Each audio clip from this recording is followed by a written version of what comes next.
Welcome back to the Ohio Farm Bureau podcast. I'm Ty Higgins. The topic of reliability of electricity has become increasingly concerning to Ohio's co-ops, as the number of baseload power generation sites has been reduced dramatically in the past 15 years, from 21 coal plants now to just 4 across the Buckeye State. Joining us is the president and CEO of Ohio's Electric Cooperatives, Pat O'Loughlin.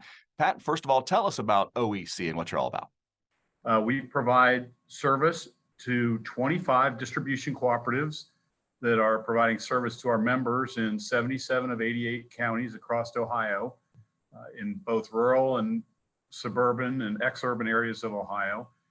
Overall, we serve about 1 million people in the state of Ohio with generation service from our power plants, as well as the distribution services that each of our member cooperatives provides to their local communities.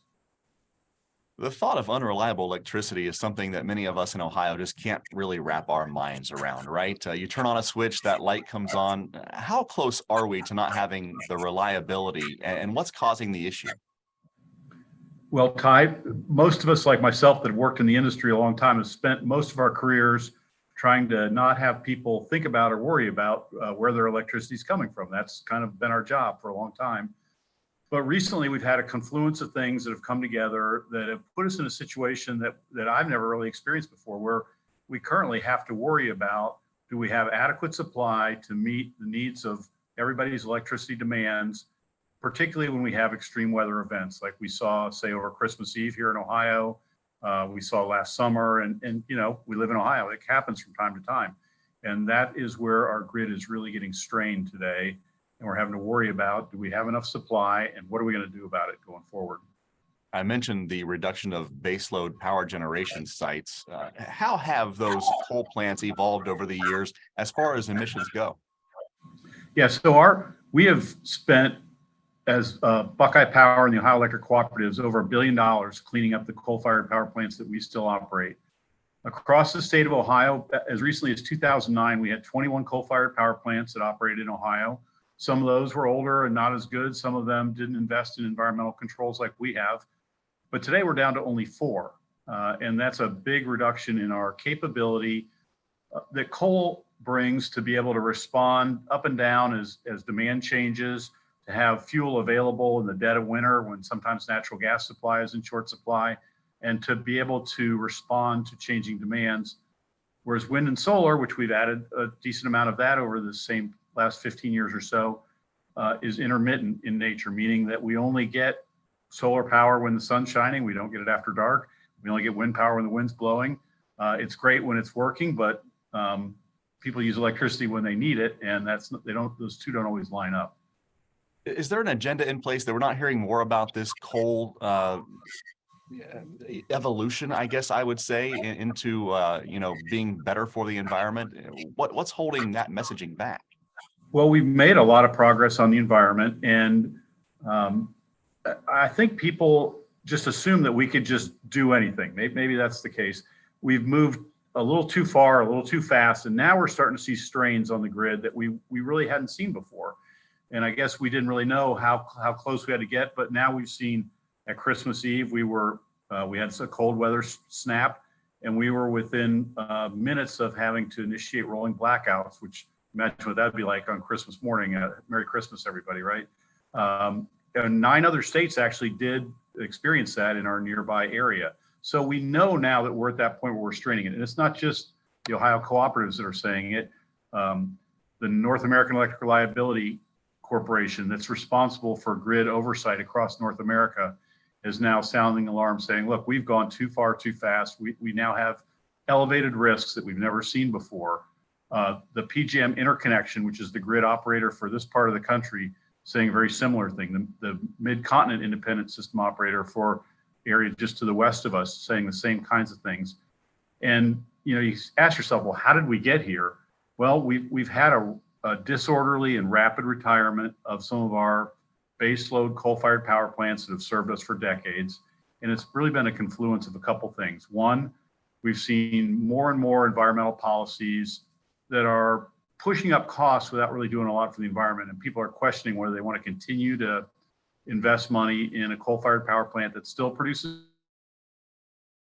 that. And so some operators have chosen to close them down. The other thing that we've seen is our grid operators and the policies that we have economically are not rewarding baseload power plants that provide the reliability services for the services that they do provide. And now we're starting to see, we're going to have to place a value on that if we're going to get the reliability services that we need. And right now we can only get from those baseload fossil-fired power plants. It's kind of a double-edged sword, right? You have the market issue, and then you have the regulatory problems. There's some differences there, but some of them go hand in hand.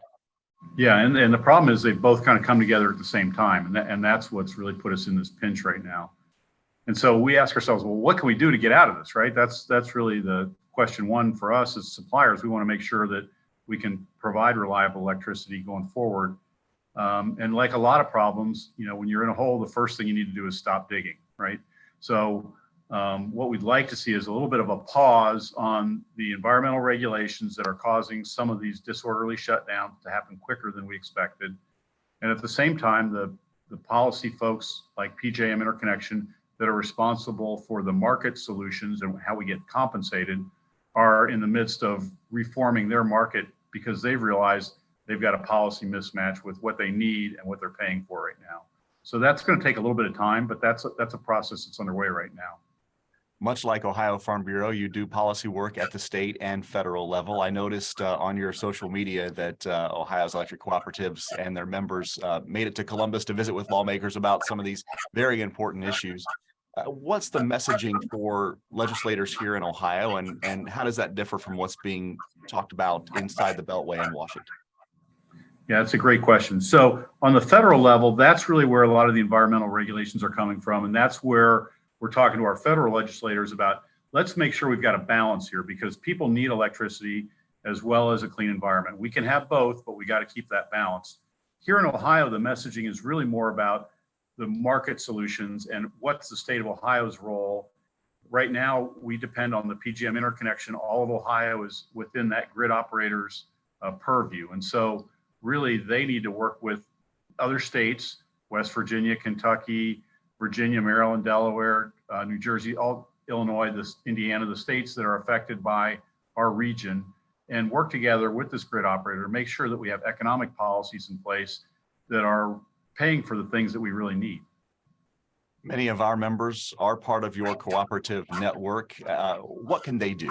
As consumers, as the general public, what is your call to action for people listening and watching today? Yeah, well, the first thing is you got to take care of yourself first. So as we do experience extreme weather, you do what you can to conserve. It's always better. We save money by doing that. We also maybe are saving worse outcomes than we'd like to have. So number one, make sure you're doing everything you can to be efficient at times when we do have extreme weather events. And number two, I think we're at the point where you're going to have to vote for these issues. You're going to have to think about what's in my interest. You guys deal with it all the time about farm issues. Well, the same thing's true on energy policy. You got to think about what's in our interest on energy policy. And we've, for a long time, supported reliable, affordable, environmentally responsible electricity supply. We can do it all, but it isn't going to just happen. We've got to have the right policies in place, which means you got to have the right legislative leaders in place to make it happen. How can someone find out more about Ohio's electric cooperatives? Yeah, so we have our website, ohioelectriccooperatives.com, and we also are in touch with our members through our magazine, Ohio Cooperative Living. You can see that also out there on the internet. We are right now putting out on our Facebook account, Ohio Electric Cooperatives, videos to talk a little bit about this, similar to what we're doing today, and a little bit of bite-sized pieces to talk about some of the issues that are out there in energy policy and that affect electric cooperative member consumers. Pat O'Loughlin, President and CEO of Ohio's Electric Cooperatives, joining us on the Ohio Farm Bureau podcast. Great to see you and appreciate your time. Thank you so much. Thanks, Ty. I appreciate the time. Find out how Nationwide Agribusiness can help you grow your business. Get to know the people with the experience and knowledge to help you. Whether you are looking to protect your farm or ranch from the ground up, or need someone who understands your changing commercial ag needs. Find out how to better manage the risks of your ag business, or how quickly you can get back to business. Learn how you can protect your next with Nationwide on your side.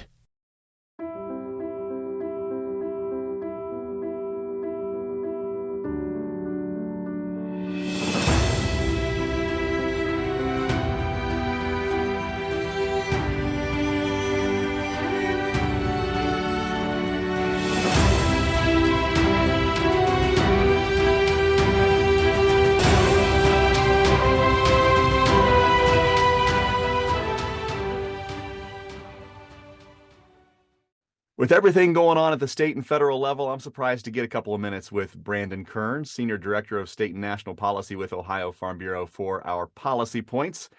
BK, as I mentioned, there's a lot going on. We have budget happening in Columbus. We've got a farm bill happening in the nation's capital. Those are some of the big items that we'll talk about, but other things to cover as well. Let's start right here in Ohio with this state budget, something that happens every other year, and something that really kind of got started out of the gate pretty quickly, but still a long way to go. Where are we at in the process, and what are some of the things we're talking about with legislators when it comes to Ohio state budget? Yeah, so this process got started in February of this year when the governor introduced his budget proposal for members of the state legislature to consider. Obviously, they are going to take the reins of the process from there after the governor makes his proposal. And so where we stand right now is the House introduced a bill based on the governor's recommendations, and then they've had a whole series of hearings and conversations, and they've made their mark now on the budget and have passed it just recently, and has now sitting in the state Senate, where the Senate will look at what the House has done, make changes to it from there based on what their priorities are, and then we'll all come together at some point here in June for the conference committee to hash out what the final state operating budget is going to look like. So right now we're a little more than halfway through the process, I guess, maybe right at halfway of the process, as the Senate's just getting underway with their hearings this week. And hopefully by July 1, we'll have a state operating budget. Aside from that, other bills we're keeping an eye on, including the very first one introduced in this new session, House Bill 1, working on some tax provisions, some things in that we liked, some things that we didn't. Talk to us about where House Bill 1 is now and some of the things that have been changed with Ohio Farm Bureau's involvement. Yeah, so House Bill 1 is a comprehensive tax reform proposal. It includes a proposal to decrease income taxes in the state. The ultimate goal under the bill is introduced to get to a flat tax on the income tax side, something that we're not necessarily opposed to at all at Farm Bureau. Over the years, the legislature has made a number of changes to the income tax, reducing income taxes, pretty methodically over the last 8 years now, 6 to 8 years. And, for a lot of our farmers who are small businesses themselves, organized as pass-through entities who pay their business taxes through the income tax structure, those reforms and reducing the tax burden through the income taxes has been a positive thing. However, the other portion of the proposal was to, I think, in an effort to create a little bit of a pay for that income tax reduction, was to eliminate something called the property tax rollback program that we have in Ohio. And the property tax rollback has its history way back to when the income tax was first implemented in Ohio, and it was part of a compromise where policymakers back then in the 1950s said, we're going to create an income tax, but a part of what we're going to do with the revenue that we generate from that income tax is make a commitment that we're going to reduce the burden of property taxes in the form we're going to give some of that revenue that we generate at the state level back to local governments and reduce individuals' property tax bills by 10%. And that's essentially the property tax rollback. So the proposal in this bill was to eliminate the property tax rollback, and that would have major impact for residential and agricultural property tax payers across the state. One estimate had the fiscal impact increasing property taxes for residential and agricultural ratepayers to the tune of $929 million across the state. So we're not talking about a small change here. A very large property tax increase would have resulted if that would go into play. So we voiced our strong opposition to that particular provision of the bill, and our members have responded as well. We know that our members have been reaching out via phone calls, emails to legislators' offices.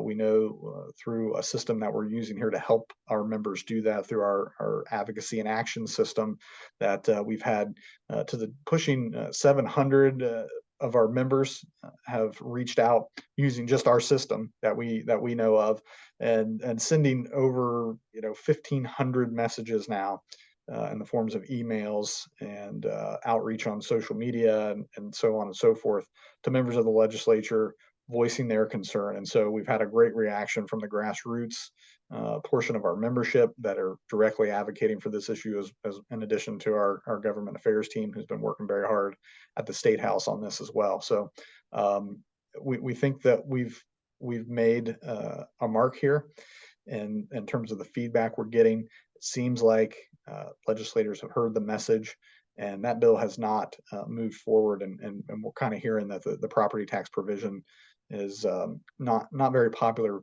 with legislators, based on the response largely from Ohio Farm Bureau members from across the state. So we're feeling better about where that is at this point. I'm glad you mentioned those action alerts, something that, as you mentioned, is fairly new for our members to get involved in a great way, where a couple of clicks sends those messages to lawmakers in your particular districts. You mentioned the one for this property tax House Bill 1, also one for eminent domain, and those are two words that get our members pretty worked up pretty quickly in rural Ohio. We tried to get something through last year with eminent domain, didn't quite get it to the finish line, but reintroduced here in 2023 new legislation for eminent domain reform. Tell us what that looks like and where we are in that process. Yeah, we knew the introduction of the bill last year would probably be just a starting point for conversations and negotiations over this issue moving into this new General Assembly this year. And it really served the purpose of getting the conversation going last year, and to have that bill reintroduced this year. So working with state legislators, this issue is all about, what we're talking to legislators about is there's really a need to create a system that's not overwhelming for a landowner to work through. Right now we really believe that if you are a landowner and you're faced with an eminent domain taking, the legal system that you have to go through is very convoluted. It has multiple steps that you have to go through. And I think a lot of folks, when faced with what that means, and you're talking about a year, more than a year of working with a lawyer, working through the legal system just to defend your right to have a fair compensation for a taking that's necessary, is not right. It's quite frankly not right. And so what we're advocating for, just some reforms. Our message here is we're not trying to thwart economic development.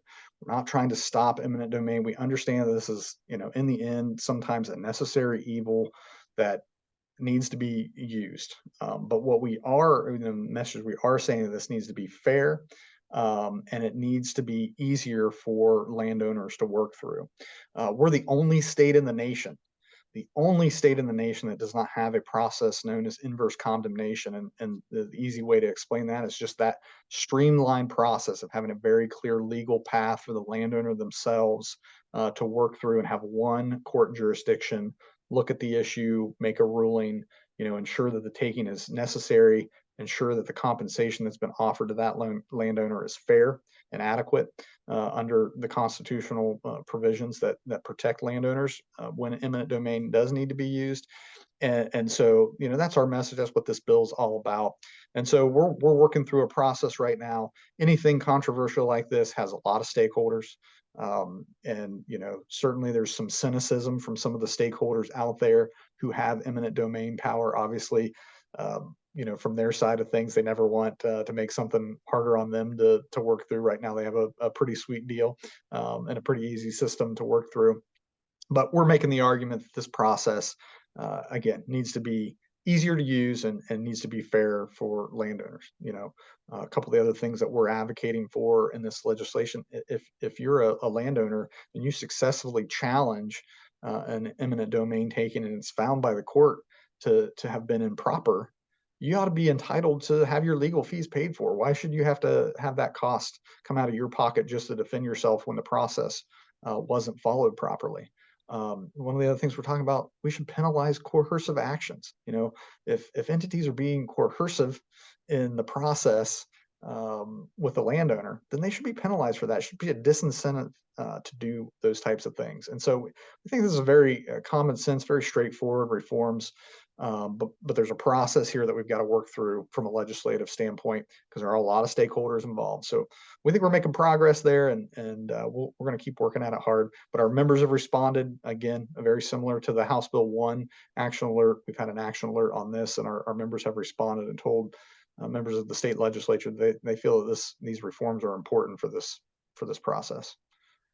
That's just for Ohio. And now you have frequent flyer miles back and forth to Washington because there's so many things happening at the federal level. Of course, the softball is the Farm Bill. We have to get that done by the September 30th deadline. You can talk about that a little bit, but there are so many other things happening inside the Beltway that people don't even think would have a direct impact on agriculture that certainly would.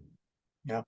My vehicle knows how to drive itself to John Glenn International Airport at this point, park itself, and then I just kind of get on and go and go through the terminal and head to DC. We're probably in DC. We've been in DC more in the past 6 months, and then we'll be throughout this year with some of our members, our board member leaders, than certainly what we normally are, but for a very important reason. We have a farm bill being negotiated by Congress.